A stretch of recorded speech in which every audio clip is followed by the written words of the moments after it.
베이징에서 종료된 제6차 미중 전략경제대화에서 두 나라는 북한의 비핵화 원칙을 재확인했지만 방법론에서는 입장차를 드러냈습니다. 이번 대화에서는 여러 민감한 현안이 논의가 됐는데 미국 정부는 양국 간 인적 교류 확대 조치가 합의되는 등 진전이 있었다라고 평가했습니다.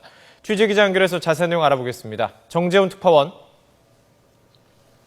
네, 로스앤젤레스입니다. 네, 이번 대화 주제 가운데 우리의 가장 큰 관심, 북핵 문제였는데요. 두 나라가 일단 북한의 비핵화 원칙은 재확인했지만 방법론에서 입장차를 드러냈다고요. 네, 그렇습니다. 북핵 문제에 대해 한반도 비핵화라는 원론에서는 같은 목소리를 냈지만 압박이 먼저냐, 대화 재개가 먼저냐 등의 구체적인 방법론에서는 이견을 드러냈습니다. 캐리 장관은 기자회견에서 미국과 중국은 한반도 비핵화 그리고 안정적이며 번영하는 구도를 만드는 것의 중요성과 시급성에 동의했다고 밝혔습니다. 그러면서 중국이 북한 비핵화와 관련해 최근에도 협조적인 조치를 취했다면서 대북 압박에 무게를 뒀습니다. 미 국무부 대변인의 말을 들어보겠습니다. China has been an important partner in the implementation of sanctions, and even as recently as last year, they took a number of important steps. 양제츠 중국 외교 담당 국무위원도 평화적인 방법에 의한 비핵화 실현과 한반도 평화와 안정 유지의 중요성을 재확인했다고 밝혔습니다.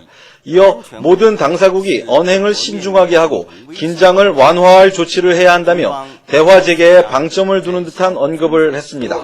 두 나라가 북핵 논의와 관련해 진전이 있었다면서도 구체적인 방법론에서는 각자의 입장을 굽히지 않은 건데요.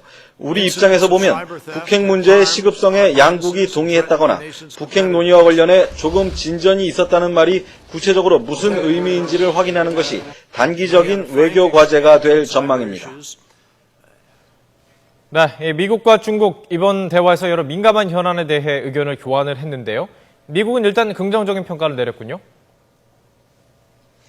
네, 미 국무부는 이번 미중 전략 경제 대화에 대해 긍정적인 성과를 거둔 것으로 했습니다.